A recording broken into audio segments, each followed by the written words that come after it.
continuamos discutindo os efeitos desse vai e volta no Oriente Médio com o nosso colunista Ciro Reis. Ciro, muito boa tarde. O mercado ainda tem esperança de que o acordo de paz pode sair em breve? Olá, Nakagawa, boa tarde a todos.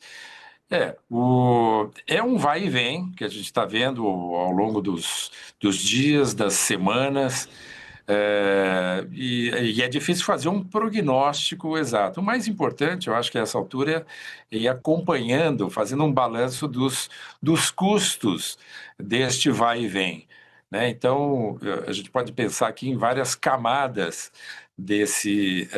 digamos, desses custos, né? Seja em vidas humanas até aqui, seja no custo do petróleo, fertilizantes.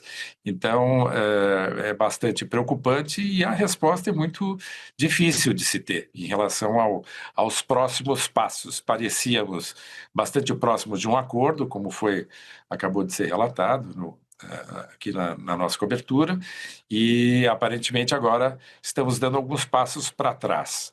Então é difícil ter um prognóstico. Os alemães têm uma expressão que me parece muito boa, que são as coisas que sobem como um foguete, que caem como uma pluma, como uma pena de passarinho. Será que quando a gente pensa em preço de petróleo, em preço de derivados, fertilizantes, a gente vai viver isso caso a guerra termine em breve? Os preços vão cair, mas de uma maneira muito gradual? Quanto a isso, não há dúvida nenhuma. Ou seja, as várias ondas dessa crise, elas vão permanecer. Por mais que, digamos, o Estreito de Hormuz fosse reaberto imediatamente, até normalizar toda essa situação, isso iria demandar muito esforço, muito tempo. O Fundo Monetário Internacional já reviu, por exemplo, a sua previsão do crescimento da economia global de 3,3% para 3,1%. E, ao mesmo tempo, no pior cenário, considera que podemos ter até uma recessão global no ano que vem. O Banco Mundial também já demonstrou toda a sua preocupação com as consequências dessa questão, inclusive sobre a questão fiscal dos países. Todos os países estão gastando mais para, de alguma maneira, limitar os impactos para suas populações desta crise. O Brasil mesmo, acabamos de mencionar isso, o subsídio do governo brasileiro aos combustíveis. Até julho, provavelmente, o governo vai estar gastando R$ 1 bilhão com esse aporte. Então, há todo um quebra-cabeças enorme que vai ter que ser refeito mesmo após o final do conflito armado.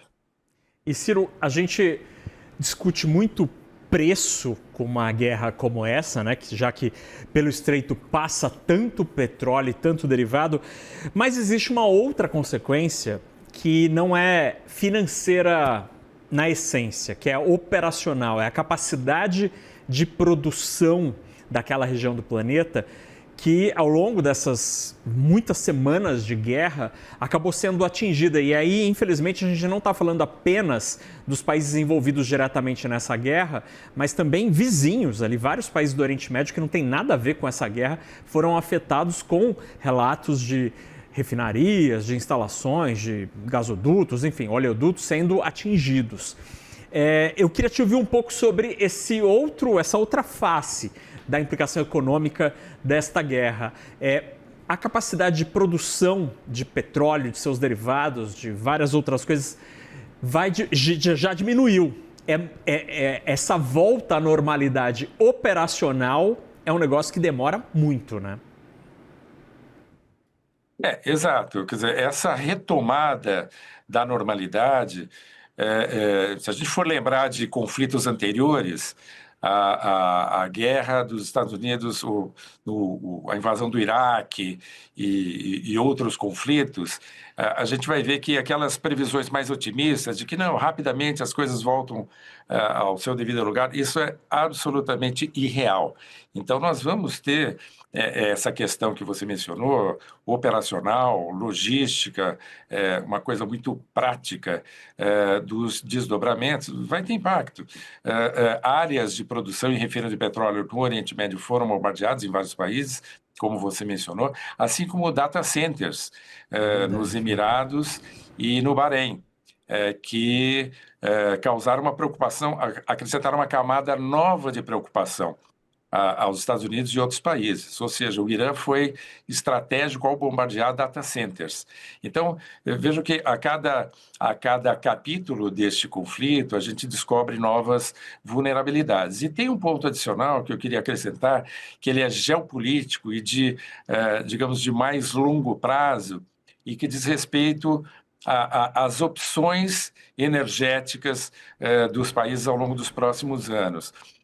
O governo americano, Donald Trump, tem defendido sempre a expansão do uso do petróleo, drill, baby, drill, e, ao mesmo tempo, a China tem apostado muito na energia elétrica, nas baterias, nas energias alternativas. Então, eu acho que, pensando no médio e longo prazo, a gente vai ter que lembrar que países, ao optar por uma solução ou outra, fazem uma opção de longo prazo.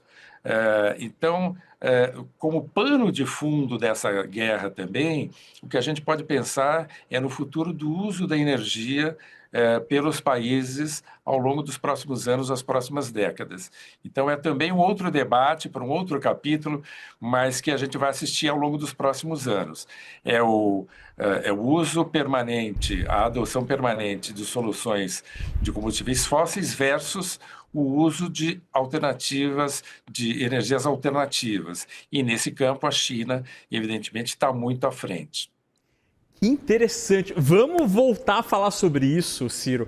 Você falando aqui, me veio uma comparação bem nerd, que é como quando o mundo estava dividido ali em NSTC e o PAL, que eram os dois sistemas de cor da televisão analógica, e tinha uma disputa. Aparentemente, a nova disputa hoje é sobre de onde vai vir a nossa energia, se ela vem do tradicional petróleo ou de fontes novas. É interessantíssima essa discussão e que legal poder contar contigo. Já está combinado que a gente volta a falar disso.